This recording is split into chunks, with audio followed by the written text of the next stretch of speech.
बिस्मिल्लाहिर्रहमानिर्रहीम। अस्सलाम वालेकुम। नाइमरोज़ टीवी, मैं हूं बारिक जावेद। नाज़रीन, बहुत ही प्यारे दोस्त सरफराज नवाज साहब आज हमारे साथ हैं और माशाल्लाह इनका प्रोग्राम जो लास्ट एक इंटरव्यू मैंने किया, लोगों ने बहुत पसंद किया। आज फिर इनसे मैंने दरख्वास्त की थी, मैं इनका शुक्रगुजार हूँ कि उन्होंने वक़्त दी है। चलते हैं उनके पास। अस्सलाम वालेकुम सर। वालेकुम सलाम और सुनने और देखने वालों को भी सलाम। वालेकुम सलाम। सर, क्या हाल है? कैसी गुजरी ज़िंदगी यहाँ पे इंग्लैंड में? बाजी, इंग्लैंड में तो जो भी है, अभी तो ये हुआ है कि जहां भी जाते हैं कश्मीर की बात ही चल रही है। अच्छा। टीवी लगाओ, अखबार पढ़ो, किसी से बात कर लो, टेलीफोन आए हम्म। तो कश्मीर कश्मीर चल रहा है कि अच्छा। वहां फौज भेज दी गई है कश्मीर में। जी। तो इसके ऊपर आगे बात करते हैं। अच्छा, कश्मीर के ऊपर सब की नज़रें इस वक्त लगी हुई है ना कि ये जो जी जी। इंतखाबात आ रहे हैं इसमें जनाब, कोई सोशल मीडिया पर तो ये भी खबरें चल रही है कि जो इमरान खान की पार्टी है उसके बहुत कम जो चांसेस हैं ना, तो आप इसे किस नज़र से देखते हैं? देखें, पहले तो जो मरियम नवाज बीबी ने जजेस किए हैं, उनमें तो ऐसे लगता था कि नून लीग की बड़ी मेजोरिटी आनी चाहिए। हम्म। लेकिन उसके बाद पीपल्स पार्टी और उसके बाद तो इमरान खान ने भी जलसे किए हैं, और वो जलसे प्राइम मिनिस्टर के लेवल के नहीं हुए। अच्छा। वो तो एक आदमी, आम आदमी जो एमएनए या एमपीए जलसे करता है, जैसे वो एक कश्मीर का मिनिस्टर था जिसको बाद में बैन कर दिया गया कि उधर नहीं जाना, जिसने बड़ी भाषा लैंग्वेज इस्तेमाल की और इस तरह की चीजें की कि उसके खिलाफ इलेक्शन कमीशन को भी एक्शन लेना पड़ा जी। और उसको बाहर कर दिया कि वहां कश्मीर जा ही नहीं सकता। अब आप देखें, इस तरह की लैंग्वेज वो इस्तेमाल करता था। ये तो इमरान की लैंग्वेज है। इमरान ने भी जाके ऐसी लैंग्वेज इस्तेमाल की जो फिर मरियम बीबी ने भी थोड़ा सा उसको शीशा दिखाया है, और उसके बाद शायद वो खामोश हो गया। अब शीशा ये दिखाया है कि इसके बच्चे यहूदी की गोद में पल रहे हैं, और ये हकीकत से हटके तो है ही नहीं। ये तो बात सच्ची है। फिर जमैमा को लंदन से बोलना पड़ा कि ये इस तरह की बातें नहीं होनी चाहिए। तो फिर मरियम बीबी ने तो वाजह कर दिया उसको कि तुम्हारा एक्स हस्बैंड इस तरह की बकवास करता है, तो उसका जवाब तो मैं थप्पड़ मारूंगी उसको, तो जब भी वो इंसान बनेगा। तो ये चीजें मैं कहूंगा कि जो इलेक्शन का माहौल देखा है, जो पब्लिक देखती है, वो तो सबसे ज्यादा मरियम बीबी आगे निकल गई थी। और अब इमरान करते हुए फिर वही सहारा लिया है जो सिलेक्टेड का इसने सहारा लिया था 3 साल पहले। और अब फिर पाक फौज को इसने अंदर से जो भी बातें हुई हैं कि पाक फौज जाके ऑर्गेनाइज करेगी, वहाँ सिक्योरिटी करेगी, वह जो भी है जिस हाल में भी जाएगी, वो अब इसको साथ देने के लिए, क्योंकि इमरान को वादे हो गया था कि ये नून लीग से आगे नहीं है, तो अब इसने ये सहारा पुराना वापस ढूंढा है और फौज को बुला लिया कि आप उधर जाएं। जिस तरीके से ही बुलाया है, तो अब मैं कहूंगा कि फौज इसको कोशिश करेगी 2/3 मेजोरिटी दिलवाने की। तो अच्छा। यही फौज का काम होता है कि जहां जाती है। और जहिया खान के इलेक्शन के अलावा पाकिस्तान में आज जितने भी इलेक्शन हुए हैं या कश्मीर में हुए हैं, पाक फौज ने जिम्मेदारी से अपना काम निभाया है कि जिसको जिताना होता है उसको जिताते हैं। और ये तमाम इलेक्शन 2 नंबर इलेक्शन फौज करवाती है, और पाक फौज को अब तक तो शर्म आया नहीं चाहिए कि ये काम से बाज आए और 2 नंबरियां छोड़ दे। जो अवाम के वोट हैं, जो अवाम वोट डालती है, उनका वोट की कदर करें, अवाम की वोट की कदर करें। लेकिन मैं ये भी तो बता दूं कि जो अब खबरें सामने आई हैं कि 3 साल पहले जो सिलेक्टेड इलेक्शन हुए थे, उसमें फौज की प्लानिंग थी कि तमाम बड़े लीडर जो मशहूर हैं, फजल रहमान हुआ या दुरानी हुआ, इस तरह के, और जब यूसुफ गलानी हुआ, इन सबको हटवाना है ताकि ये बड़े बड़े लीडर पार्लियामेंट में जाके इमरान की तबाही ना कर सके।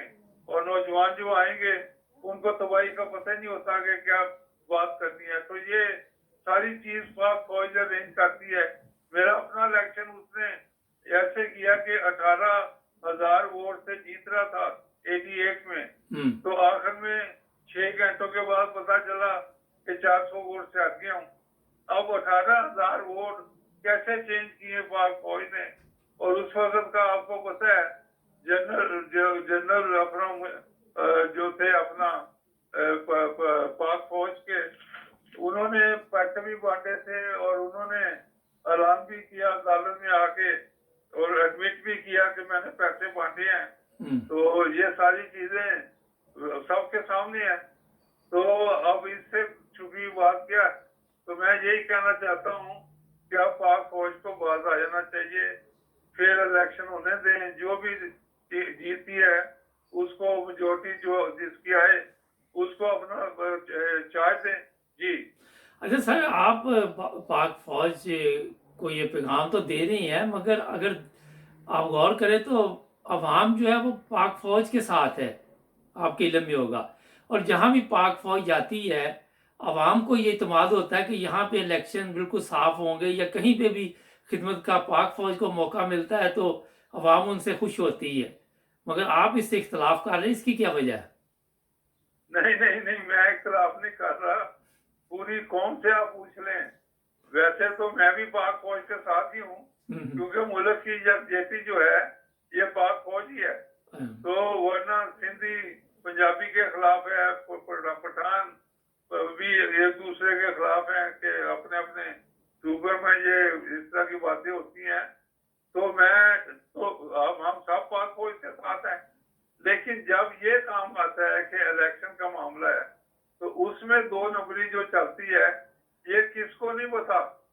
अब फातिमा जिन्ना से लेके आप देखें, उस वक्त भी यूब खान को जिताया गया। फातिमा जिन्ना वाजिया तौर पे जीत रही थी बिग मेजोरिटी से, ये आज भी दुनिया कहती है। और उसके बाद बाकी इलेक्शन जिया खान के अलावा आज भी दुनिया कहती है तमाम इलेक्शन 2 नंबरी के इलेक्शन फौज ने कराए हैं। ये तो सब वाजिया करते हैं। और हर दफा ये हुआ है कि इलेक्शन के बाद हर पार्टी ने ये कहा कि ये जीतने वाला ने 2 नंबरी हुई है, फिर इलेक्शन नहीं हुए। ये किसने नहीं कहा। तो फिर ग्रेजुअली ये वाजिया साबित हो जाता है बाद में। तो यही अब पाक फौज को अब बुला रहे हैं। तो पहले ये कहा लास्ट मिनट में जब इमरान ने देखा है कि उसकी कोई वैल्यू खत्म हो गई है और उसकी हुकूमत के खिलाफ लोग निकल आए हैं, जो लोग अपना गरीब गुरबा इस तरह की चीजें, और अब उसने कश्मीर में जाके कि जी मैं आपको पैसे दूंगा, मैं आपको हेल्थ कार्ड दूंगा, मैं आपका ये सूबा पहले ऐलान करता रहा कि सूबा बनाना है, अब वो कहता है मैंने ऐलान ही नहीं किया। ये झूठ बोलना तो इमरान का पल्ले हाथ का काम है। ये तो देखें, औरतों से शादी करने से पहले जो इंग्लैंड में औरतों से मिल मिलाप होता था, उनसे भी ये वादा करता था मैं आपसे शादी करूंगा, ये करूंगा, वो करूंगा। जैसे देखा हुई इंडिया की एक्ट्रेस, उसके जीनत अमान हुई, उसके बाद अहमद सार्जन थी जहाँ, इस तरह और कई औरतों को मुझे खुद सामने ये कहता था। तो कई औरतों ने मुझे भी कहा है कि ये शादी कर नहीं रहा और हमारे साथ ये रह भी रहा है, हमारा खाना पीना हम इसका करते हैं, पैसे भी हम खर्च करते हैं, तो ये जवाब नहीं दे रहा। तो मैं हंसता था ये बातें सुन के कि ये इस्तेमाल करता है और खाना भी ये दुनिया को इस्तेमाल करता है। तो औरतों तो दूर की बात है। तो ये आपके क्रिकेट की वजह से और ये सब चीजों की वजह से अब ये कहता है कि मैं अंपायर लेके आया हूँ न्यूट्रल अंपायर लेके आया है। तो उनको बताता ना कि बॉल टेम्परिंग भी साथ लेके आया हूँ। जो बॉल टेम्परिंग करता रहा उस वजह से ये सारे मामले चलते रहे हैं। जी अच्छा सर, ये एक तो सवाल, 2 सवाल है अब इसमें। पहला तो ये है कि अब वादे तो बंदा करता रहता सबसे, तो अब सबसे शादी किस तरह कर सकता है? जी दोबारा बताएं। मैंने कहा जिस तरह आपने कहा कि इमरान खान वादे करता रहा सबसे, अब इतनी औरतों से कैसे वो शादी कर लेता?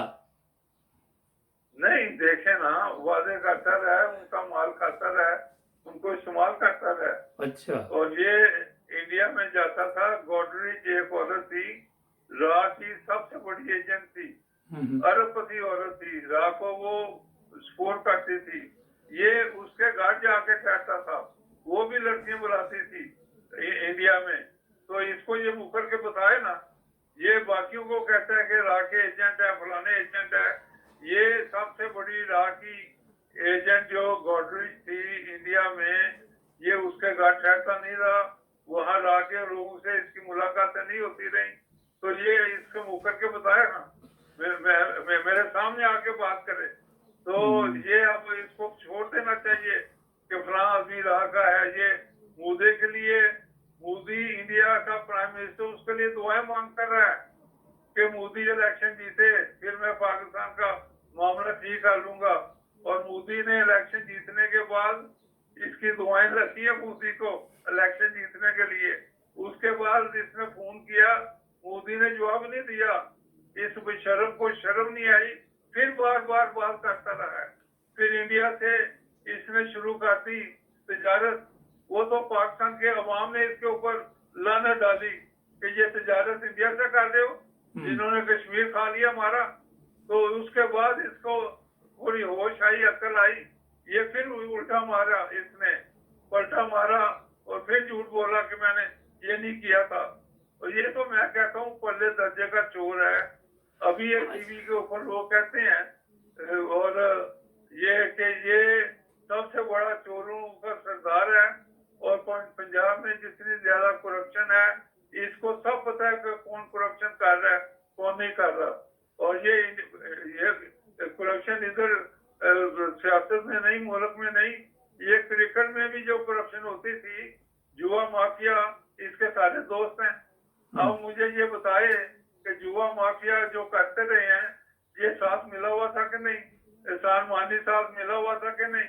अच्छा। क्रिकेट बोर्ड में अब दोबारा आ गए हैं जुआ करने के लिए। ये क्यों नहीं निकालता इनको। और पंजाब में जो टीवी के ऊपर कहा जाता है कि पंजाब में बड़ी करप्शन है, फेडरल गवर्नमेंट में करप्शन है, ये उनके ऊपर क्यों नहीं पकड़ता, नैब क्यों खामोश बैठा हुआ है। जी सर, ये बताइए कि आप चले एक बात मान लेते हैं कि इमरान खान गलत काम करता रहा, कोई पाकिस्तान का ऐसा सियासतदान हो जिसने याशी ना की हो, जो बड़ी अच्छी कोई उसको इज्जत मिली हो, कोई है आपकी नजर में? देखें, इससे मजीद सुन लें, चरस ये पीता रहा बाप इसका करप्शन के मामले में डिसमिस हुआ है, बहन इसके करप्शन में करोड़ों अरबों रुपया ले गई है, कुछ नहीं हुआ उसका। उसके बाद फिर ये हेरोइन ये पीता है, कोकेन ये स्निफ करता है, क्या क्या मैं बातें बताऊं इसकी। नहीं, मेरा सवाल ये था। नहीं, मैं पहले बात सुन ले, मैं उधर आता हूँ। फिर हम जिनसी ये करता है और फिर ये सारी चीजें अपनी पहले जमामा को बताता रहा, उसके बाद फिर रेहम खान को बताता रहा कि मैं लड़कों से हम जिनसी करता रहा हूँ, मैं ये चटती भी हूँ, मैं कोकीन भी स्निफ करता हूँ। ये सारा कुछ तो अपनी बीवियों ने उन्होंने किताबों में लिख दिया। तो इसमें अब इससे छुपी हुई बातें तो नहीं हो सकती, जो बीवियां जानती हैं उससे ज्यादा तो मैं भी जानता हूँ इन चीजों को। जी, शादियों की क्या बात आप कर रहे हैं? नहीं, मेरा सवाल ये है कि हमारे जितने सियासतदान हैं, रोजाना किसी ना किसी की वीडियो आपके सामने सोशल मीडिया पे चल रही होती है, कोई शराब का गिलास सर पे रख के खतून नाच रही है। ये थोड़े दिन पहले ही जो वजीर बल्दिया हैं सिंध के, उनकी वीडियो इस तरह वायरल हुई है। एक नून लीग के थे, वो मुजरा देख रहे हैं, डांस देख रहे हैं। तो ये तो कहते हैं कि हम वो हैं सादक और अमीन। तो ये कहाँ से सादक और अमीन है? तो ये देखें, सादक और अमीन तो इसको बना दिया उसने, क्या नाम है वो जज साहब जो थे, नाम बता दें तो आप लोगों को, तो उसने बना दिया है, वरना ये कहाँ का था। इसने तो देखो उतनी देर तक अपनी बीवी को तलाक नहीं दी, जुमैमा को।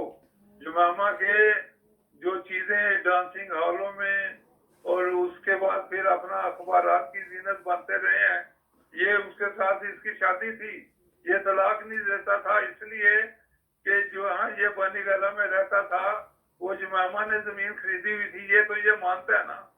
और इसने अदालत में भी कहा कि ये जमीन उसने बेनामी थी, मेरे नाम की है। तो उसके बाद जब इसके नाम जमीन की है तो फिर इसने तलाकनामा लिखा है और अदालतों में ये जाके कहता है कि मैंने जी इससे कोई पैसा नहीं लिया, कुछ नहीं लिया। और इमरान खान ये झूठ बोलने छोड़ दो, आपने ये जमीन ली है अरबों रुपए की और ये तमाशा बनाया हुआ है कि बड़ा ईमानदार हूँ, मैं पैसा नहीं औरतों का खाता, रेखा से उधार नहीं पैसे लिए थे। उसके बाद बाकी औरतों के जहाँ जिनके घर में रहते थे उनका माल नहीं खाते थे जी।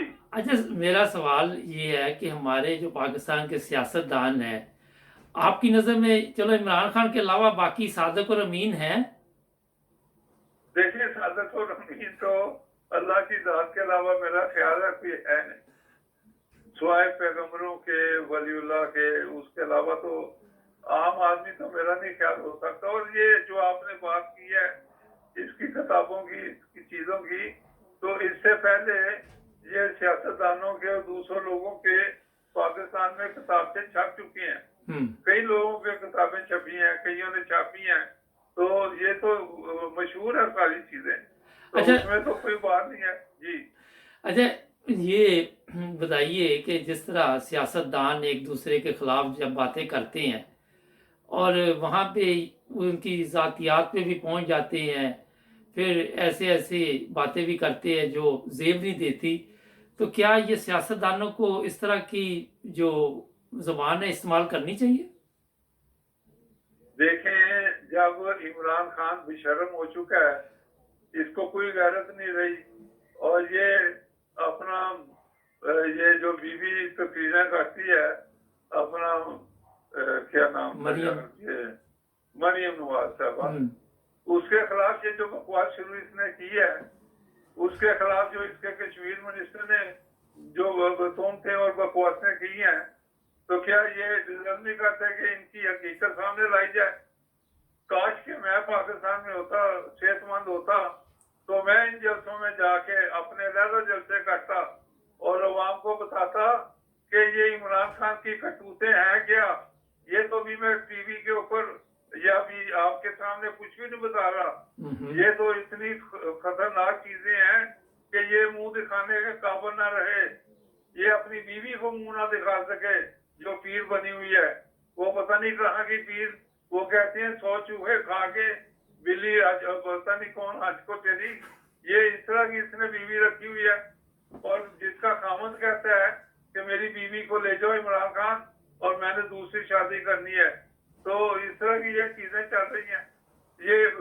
मैं ये हैरान हूँ कि किस गैरतमंद आदमी को ये जेब देता है कि इस तरह की चीजें बर्दाश्त करे।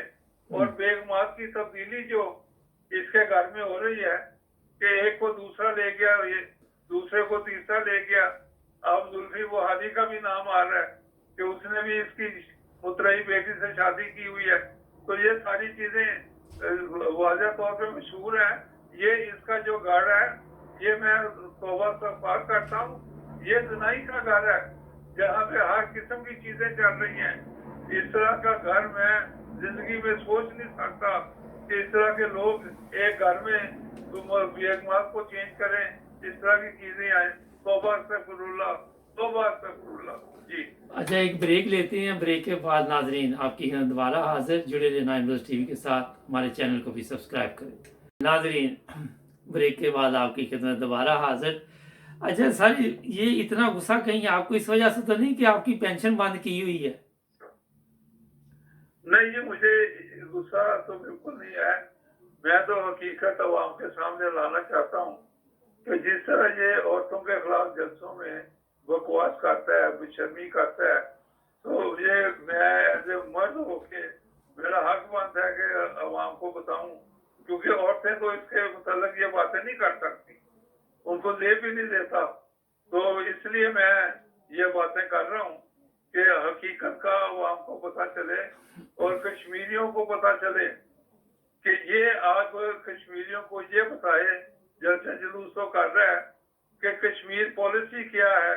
ये मैं आज इसको चैलेंज करता हूँ कि इमरान खान कश्मीरियों को इलेक्शन से पहले कश्मीर की पॉलिसी के मुताबिक आगाह करें कि आपने क्या कश्मीर पॉलिसी बनाई है या बनाने जा रहे हो, और आप अपने साथ जनरल कमर जवेद बाजवा साहब को साथ बिठाएं और ISI के चीफ जनरल उनको भी साथ बिठाएं। तीनों आदमी ऐलान करें कश्मीरियों के लिए कि हमने क्यों कश्मीर के लिए पॉलिसी बनाई है। आप ऐसे तो कीजिए कि मैं दुनिया में कश्मीर का नाम रोशन कर रहा हूँ, और कश्मीरियों के नाम तो रोशन कश्मीरी लोगों ने किए हैं।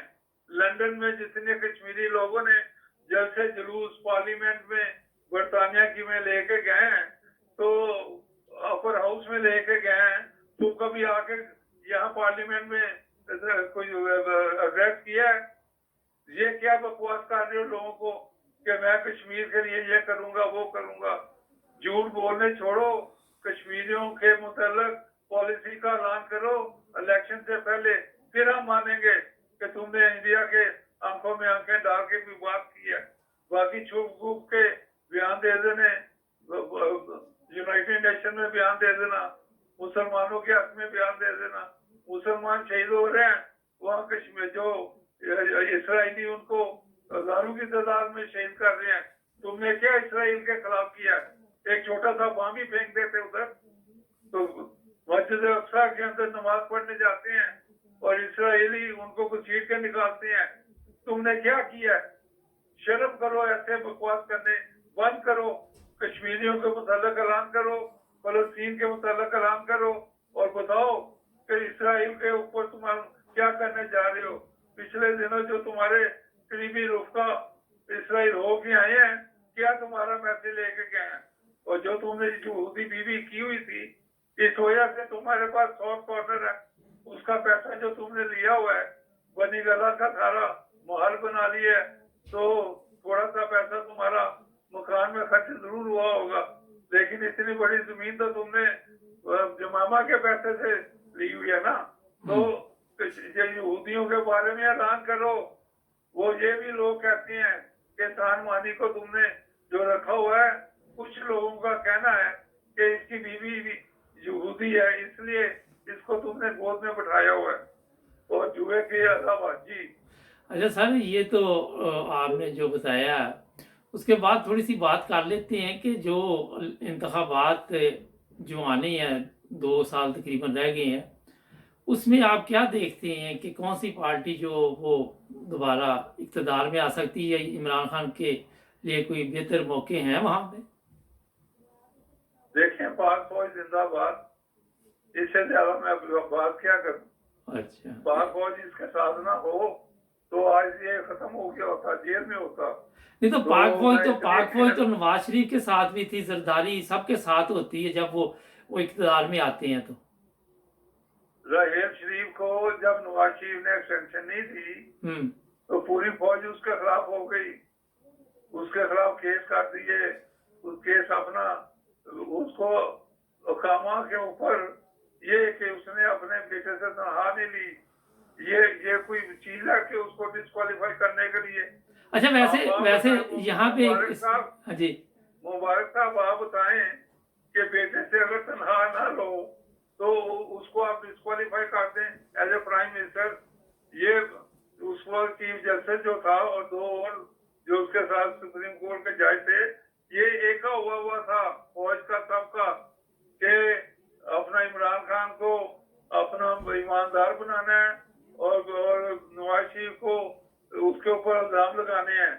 तो इस तरह की चीजें आप जज अरशद की बात देख लें, उसने भी कहा है कि मुझे फौजियों के 3 फौजियों के सीनियर फौजियों के और 3 जजों के मुझे प्रेशर आता था कि नवाज शरीफ को अपना 14 साल कैद की सजा दो, मरियम को सजा दो। तो मैंने उनको 14 नहीं 7 साल की और एक में बरी कर दिया। तो उसके बाद मुझे फिर कत्ल करने की तरकीबें बनाई गई और कत्ल कर दिया उसको। उसका भाई जो वकील है उसने कहा सही सलामत ये गया था अस्पताल और वहां से मुर्दा लाश आई है। और अभी तो मरियम बीबी ने कहा है कि एक और टेप छुपा के रखी हुई है, वो जब निकल आएगी तो पता नहीं फिर कौन कत्ल होगा, इसलिए मेरा ख्याल है कि उसको नहीं उन्होंने बाहर निकाली। और एक और जो जज की अपना जो इस्लामाबाद हाई कोर्ट का जज था, उसकी भी अभी हेयरिंग हो रही है। उसने भी फौज के मुताल्लिक कहा था कि मुझे आगे बताते थे कि आप हाई कोर्ट में ये फैसला करेंगे, ये करेंगे, तो मैंने उनको बातें बताया कि मैं ईमानदारी से करूंगा।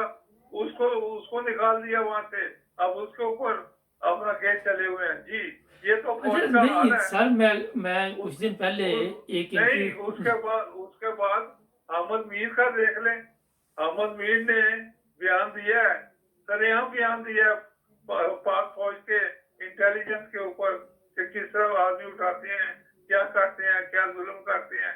उसके बाद वो आज कहाँ गया है? वो जियो के ऊपर उसका प्रोग्राम देखा है आपने कोई 2-3 हफ्तों से? तो वो पाबंदी लगी हुई है ना। डॉक्टर दानिश जो है वो भी खुल के बात करता था, इमरान खान ने उसको भी टीवी से निकलवा दिया। ये तो बातें चल रही हैं सरेआम, जो अवाम को वाज़ेह तौर पर पता भी है। मैं उनको दोबारा रिमाइंड करवाना चाहता हूँ। जी, अच्छा, मैं कुछ दिन पहले जो हमारे पहले चीफ जस्टिस थे, अब मेरे जहन से नाम निकल गया, उनका सोशल मीडिया पे इंटरव्यू सुन रहा था, मेरे जहन में घूम रहा है एकदम, पता नहीं। अच्छा, वो कह रहे थे कि हमारे जो जितने भी फैसले होते हैं वो इंसाफ पे नहीं होते, कहीं पे सिफारिश आ जाती है, कहीं पे हमें डराया जाता है, कहीं पे कुछ, कहीं पे कुछ। तो इसका मतलब फिर अदालतों में लोगों को इंसाफ नहीं मिल रहा। अगले दिन एक केस 19 साल बाद हल हुआ, एक 31 साल बाद हल हुआ, एक जमीन का कोई फड्डा था वो 61 साल बाद हल हुआ। तो ये आम आदमी तो बेचारा फिर काफी परेशान है वहां पे।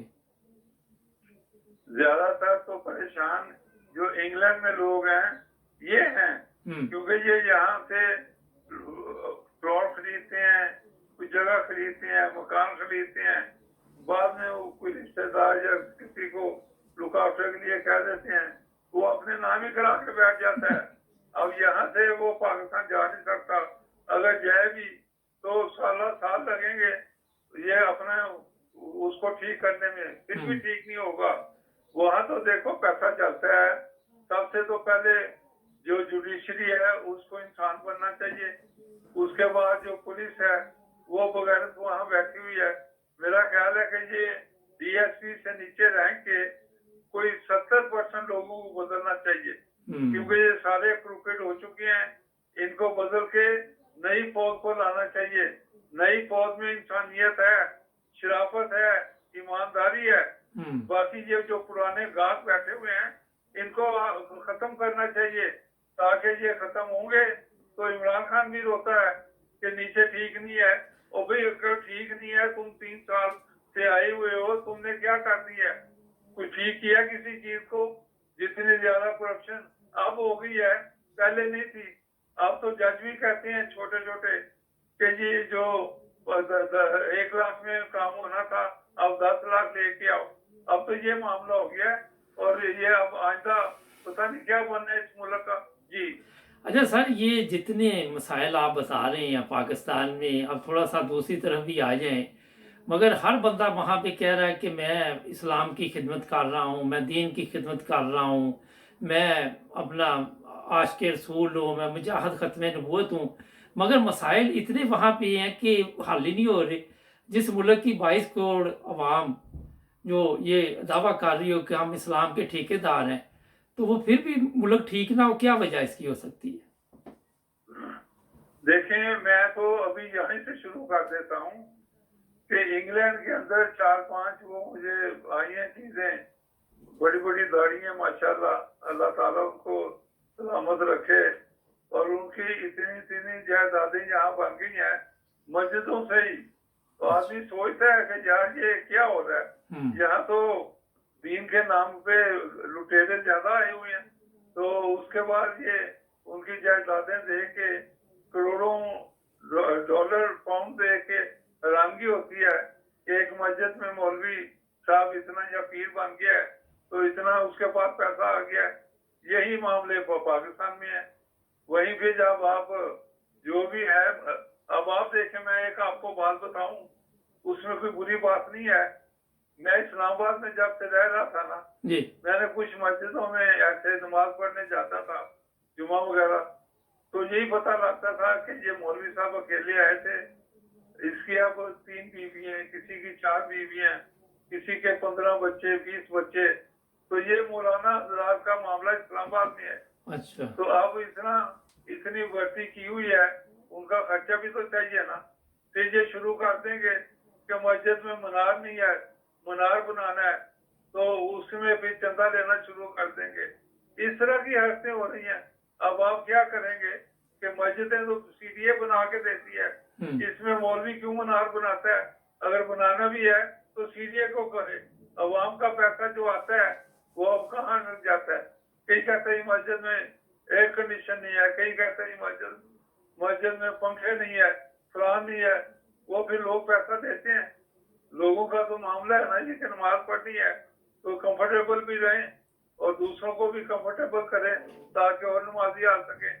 तो ये हालात जा रहे हैं पाकिस्तान के मस्जिदों के मौलवी हजरात की। जी इसका मतलब ये है कि मौलवी भी सादिक और अमीन नहीं है। मैं कहता हूँ कि मौलवियों के पास जो मैं चीजें बता रहा हूँ, आप 3-3 4-4 बीवियां आप जो रख ले, उसके बाद औलाद इतनी पैदा हो जाती है तो कहाँ से पैसा आएगा? उसकी तनख्वाह देख लें, सरकारी तौर पे जो सीडीए से मिलती है हुकूमत से, वो मुआवजा कर लें और उनका घर का खर्चा देख लें क्या है। तो ये सारी चीजें हैं। तो इसका ये तो मतलब अल्लाह ही जानता है क्या होना है उनके साथ। अच्छा इसका मतलब ये कि मजहब की भी तजारत हो रही है। मैं तमाम की बात नहीं कर रहा, मैं जो सर्टन लोग हैं जिनका मैंने सुना है, देखा है, मैं उनकी बात कर रहा हूँ। उनमें अच्छा ईमानदार भी सर लोग पड़े हैं जी जो अपना बिल्कुल ऑन द लाइन दीन को टो करते हैं। जो दीन में कहा गया है उसको सिराते मुस्तकीम उसके ऊपर चलते हैं। तो चंद दूसरे भी हैं। तो ये मिला जुला ये मामला चल रहा अच्छा है। एक कल हर सोशल मीडिया पे एक वीडियो चली है, उसमें पूछा गया, एक सवाल था कि ये जो ईद की नमाज है उसकी तकबीरें कितनी हैं। मेरा नहीं ख्याल किसी बंदे को भी पता हो, चाहे उसने दाढ़ी रखी है या नहीं रखी ना। नहीं देखें, ये चीज तो एक साल में एक या दो ईदें आती है, एक छोटी और बड़ी। तो जिसने रोजाना नमाज ना पढ़ी हो और उसको तो ये चीजों का कम इल्म होगा। इसलिए मौलाना जरा बता देते हैं कि आपने नियत क्या करनी है ईदों के ऊपर। समझ गया ना? अच्छा ये मौलाना नहीं बताना होता कि आपने क्या करना है। वो बताते हैं ना जी कि कैसे आपने नियत करनी है, क्या कितनी अपना ये है सारा, वो पहले बता देता है अपना नमाज पढ़ाने से। अच्छा सर, एक पिछले प्रोग्राम में कुछ बात हुई थी अहमदियों के बारे में, तो कुछ लोगों ने आपको फोन शोन किए, मैंने कहा ये भी पूछता हूँ। उसमें बात तो कोई भी नहीं थी, कोई खास बात तो नहीं थी। नहीं, लेकिन उसमें बात तो कुछ भी नहीं थी। बात तो ये थी कि इमरान खान ने एक आदमी को रखा था एडवाइजर, उसका लोगों ने छोड़ डाल दिया कादियानी है। तो उसके बाद फिर जो सऊदी अरेबिया में अपना अभी भी एडवाइजर रखा हुआ है वही आदमी। अब सऊदी अरेबिया में तो ज्यादा मजहब है, ईद वहां पे हज वहां होता है, उमरा वहां होता है, हर चीज वहां होती है। तो वहां पे ये चीजें अगर चल रही हैं, उसके बाद आप देखें कि कायदे आजम ने कहा है कि मजहब का कोई रियासत के अंदर चीज नहीं करनी चाहिए। उन्होंने सबसे पहले सर जफरुल्लाह को अपना फॉरेन मिनिस्टर बनाया जी। हालांकि वो नॉन कादियानी था, कायदे आजम को भी पता है कि इस कादियानी, तो लेकिन कायदे आजम ने कहा कि कोई तफरीक ना रखें मजहब के ऊपर। उसके बाद फिर फौज के अंदर भी आप देख लें, जहांगीर करामत जो आर्मी चीफ थे, जिनसे नवाज शरीफ ने इस्तीफा भी लिया था बाद में, इस बेस पे नहीं कि वो कादियानी है, वो वैसे इस्तीफा मांगा था कि अपनी मर्जी का चीफ लाने के लिए। तो ये भी कादियानी थे। उसके अलावा कई मौजूदा मेजर जनरल या कई छुपे छुपाए फौजी होंगे जो कादियानी होंगे। अच्छा। हालांकि वाजह है कि ब्रिगेडियर के ऊपर कोई कादियानी को न रखा जाए। तो अच्छा। ये एक चीजें ऐसे दिखावे की हैं जी। अच्छा, नहीं दिखावे की तो है, मगर ऐसे कवानीन पाकिस्तान में बनाए हुए हैं कि जिस तरह कोई अहमदी कह दे जी अस्सलाम वालेकुम तो उसको 3 साल के लिए जेल में डाल दें। ऐसे कवानीन की क्या जरूरत थी पाकिस्तान में? वैसे एक सवाल है। देखिए, मैं जहाँ इस एरिया में रहता हूँ, विम्बलडन और इसका एरिया, यहाँ ऑलमोस्ट ऑल अराउंड कादियानी है। रोजाना सलाम दुआ होती है, सलाम का जवाब देता हूँ मैं, वालेकुम सलाम, वो वालेकुम सलाम जवाब देते हैं। तो यहाँ तो कोई हम फर्क नहीं करते, उसने अपनी मस्जिद में जाना है, हमने अपनी मस्जिद में जाना है। तो इसमें लड़ाइयाँ किस चीज की है? नहीं, पाकिस्तान में कवानीन ऐसे बनाए हुए हैं, ज़ियाउल हक ने ऑर्डिनेंस जारी किया हुआ है कि ये मुसलमान नहीं कह सकते, ये अपने आप को यानी कि कोई किसी पे अस्सलाम वालेकुम नहीं कह सकते, बिस्मिल्लाह नहीं लिख सकते। तो ये आप इंग्लैंड में रहते हैं, यहाँ तो आपने जिस तरह बताया कोई पाबंदी नहीं, तो हमारे मुल्क में क्यों इस तरह पाबंदी है? या पाकिस्तान में पासपोर्ट का खाना है, उस पर भी लिखा हुआ है, यहाँ पे कोई खाना नहीं पासपोर्ट का इन ममालिक में। देखें, ज़ियाउल हक तो हिपोक्रेट था, उसका साला बिशारत अलाई ही वक्त कादियानी। जब वो कॉलेज में पढ़ता था उस वक्त उसने कादियानियों के साथ प्रीचिंग करने जाता था, जैसे मौलवी जाते हैं अपना इस्लाम की प्रीचिंग करने, तो वो कादियानियों की प्रीचिंग करने जाता था अराउंड द वर्ल्ड। ये सारी चीजें रिकॉर्ड पे मौजूद है, किताबों में मौजूद है। और ज़ियाउल हक की जो बीवी शफीका बीबी थी, वो भी तो ज्यादा बात है, कादियानी से तल्लुक था। तो ये सारी चीजें ज़ियाउल हक ने कैसे कर दिया? मैं हैरान हूँ। उसके बाद कि मुशर्रफ ने कुछ किया आके उसको बदला गया। तो ये सारी चीजें मेरा ख्याल है कि अल्लाह ताला से हमने सारा कुछ जो अल्लाह ने करना है, अल्लाह ने जवाब लेना है ना। नहीं, ये कोई तो कादियानी ज़ियाउल हो हक तो या भुट्टो था, कहते कि मौलवियों के प्रेशर में आ गए ना दोनों। नहीं, ये देखें अपना मौलवी हजरात जो है ये तो रोजाना कोई ना कोई नई चीज लेके आ जाते हैं। अब मौलवी हजरात ने कुछ और चीजें शुरू की हुई हैं। और ये देखें, पैसा कमाने की कई लोग बात करते हैं कि ये बयान देंगे, और कई तो होते हैं ना कि जो हुकूमत है उसके चमचे होते हैं। हुकूमत में कोई लोग कहते हैं ये चीज छोड़ दो, तो वो बयान छोड़ देते हैं, इनके खिलाफ हो जाओ, वो उनके खिलाफ। अब लोग बैग वाले जो हैं, इनको फार पॉइंट के कोई लोग कहते हैं उन्होंने पाला हुआ था, और अब उसके ऊपर देखें क्या होता है।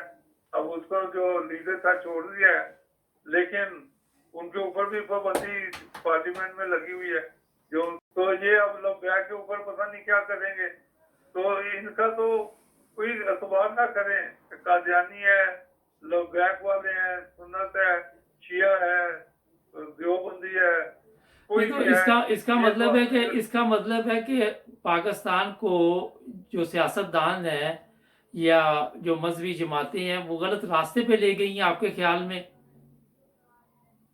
देखें, वहाँ पे कई मौलवी बैठे हुए हैं पार्लियामेंट के अंदर, वो अपनी चीजें शुरू कर देते हैं। तो लेकिन ये जो चीजें चल रही हैं, मेरा ख्याल है कि पार्लियामेंट के अंदर मजहब की तो जरूरत नहीं है। जो कायदे आजम ने कहा अच्छा, हुआ है यहाँ पे कि भी आप जी जी जी जी जी मैं ये कायदे आजम ने जो कहा है कि आप रियासत के अंदर मजहब को ना लाएं। रियासत जो है ये अपना अपना इसके ऊपर अमल करें कि जो मजहबी मतलब का हो, आप रियासत की बात करें जी। अच्छा, 1974 की कौमी असम्बली की अगर बात करें तो आपके ख्याल में वो उनको कोई इस्लामी तालीमात का पता था खर वगैरह को? इनसे देखें, कोई करीबी लोग होंगे तो इनको मशवरा देते होंगे। नहीं, तो मैं वैसे कह रहा हूँ कि ये तो कहते तमाशबीनों की उस वक्त थी, भुट्टो खुद भी शराब पीता था, ये दूसरे लोग भी गलत कामों में मुलव्वस थे। देखें, शराब पीनी ना पीनी ये तो अल्लाह का मामला है, अल्लाह ने जवाब लेना है, सजा देनी है। वैसे तो इस्लाम में सख्त ममानियत है कि शराब नहीं पीनी चाहिए। इस तरह के गलत काम नहीं करने चाहिए, जो करेगा वो मुसलमान ही नहीं है। तो ये सारी चीजें चलती हैं और रोज लोग पकड़े जाते हैं। वो देखे कश्मीर कमेटी वाला जो था मिनिस्टर बना हुआ है, उसके वो कहता है इसमें शहद था, 2-3 बोतलें थी ब्लैक लेबल की जो नजर आ रही थी टीवी पे, तो वो कह रहा है इसमें शहद है। पुलिस ने भी बाद में कहा जी वो तो शहद है, हमने पी ली, वो शहद पी ली है, देख लो। पर शहद की इतनी बड़ी बोतल खत्म कर दी पी के। बस वो पता नहीं 3-4 वो लगे होंगे। अभी कल की बात है कि एक डीएसपी पकड़ा गया कराची में, वो बिल्कुल अपना उसने ठेले में चक्कर मार दिया अपनी गाड़ी की, मोबाइल की, और लोगों ने पकड़ लिया उसको। वो भी सुना है यही चीज करके गाड़ी चला रहा था जी। अच्छा सर, मैं ये कहना चाह रहा हूँ कि एक वक्त था कि पाकिस्तान ने कर्जा दिया था जर्मनी को, ठीक है, आपको भी पता होगा। जी तो अगर आज पाकिस्तान की हालत देखें तो किस तरह पाकिस्तान को चलाया जा रहा है, तो इसका मतलब है कि हमारे अंदर बेशुमार खामियां हैं। बिल्कुल, ये देखें जर्मनी की तो बात अब और है, वो तो इतना सख्त नहीं है। फ्रांस की बात कर लें, फ्रांस ने पाकिस्तान को जहाज दिए, इक्विपमेंट दिया, और फ्रांस ने कितनी बड़ी बगैतियां की हैं रसूल करीम सल्लल्लाहु अलैहि वसल्लम के मुतल्लिक़ किताब, ये वो सारा। फिर मौलवियों की आप सुन लें कि इनका अपना जो वहाँ पाकिस्तान में इनका जो है क्या कहते हैं एम्बेसडर, इनका एम्बेसडरशिप खत्म करें, इनको निकाल दें, इनको ये कर दें। फिर कई लोगों ने लिखा कि इनके तो हमने अरबों रुपया देने हैं, तो यूरोपियन यूनियन है, हम इनको कैसे निकाल दें। तो रसूल करीम सल्लल्लाहु अलैहि वसल्लम की इतनी जबरदस्त उन्होंने मुखालफत की फ्रांस ने, तो मौलवी मूतर की जाग की तरह बैठ गए, उन्होंने कुछ नहीं कहा। उसके बाद अब वो मौलवी कहाँ गए जो कहते थे इनको वाजिबुल कत्ल है, वाजिबुल ये है, अब वो बिल्कुल ठंडे हैं, बैठे हुए हैं। अब मैं उनको पूछता हूँ कि आप खामोश क्यों हो गए हो। और इमरान खान को पूछो कि रसूल करीम सल्लल्लाहु अलैहि वसल्लम के तौहीन करने के ऊपर जब वो कहता है मदीना की रियासत बनाएंगे पाकिस्तान, तो ये मदीना की रियासत बना रहा है कि फ्रांस वाले पाकिस्तान के मुतल्लिक मुसलमानों के मुतल्लिक क्या कुछ नहीं कह रहे, और पूरी दुनिया के मुसलमान कहाँ हैं, कहीं नहीं।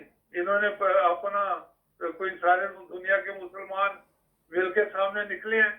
ऐसे बातें हैं। मैं यही कहता हूँ कि कायदे आज़म जिंदाबाद, इसमें का रियासत चलाएं, मजहब को ना लाएं जी।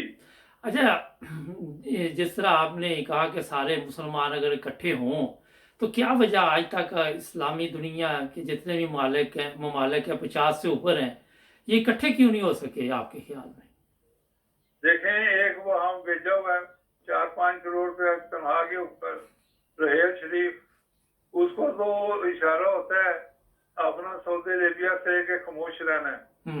वो तलवारें लेके ऐसे फिरते हैं, और तलवारों को भी जंग लग चुकी हैं, क्या वो निकाल दिए तो जंग शुदा तलवारें हैं।